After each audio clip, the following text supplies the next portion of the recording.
Hi, I'm Frank Wroblewski. I'm a PhD student at the University of Idaho, and I'm in Iceland studying glass on lava flow surfaces with Dr. Erica Rader.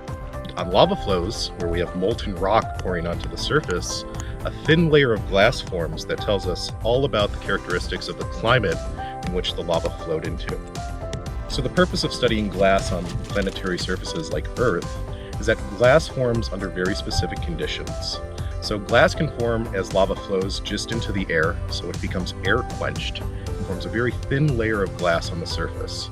But when lava contacts water or ice, the glass becomes very thick, and we use different types of properties of light from satellites to help us identify how thick the glass can be on these lava flow surfaces on Earth.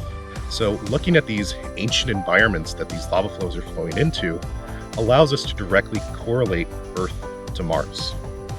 So a lot of the instruments that we use on this study are kind of analogous to what we're using on Mars. On this lava flow, we used handheld instruments that measure the properties of light of these basalts. And the properties of light on these lava flows or basalts allows us to detect how bright they are or how much glass is actually on the surface. And we use these data synonymously in a one-to-one with what we're actually detecting on Mars. The most exciting part of the trip was actually driving over the lava flows itself. So it's one thing to hike around and do geology on foot, but when you're in a 4x4 Land Rover crossing over some of the roughest terrain imaginable, the bumpy ride that happens is just out of this world. It's completely unique to a lava flow surface. In Iceland, we get to be geologists in the field.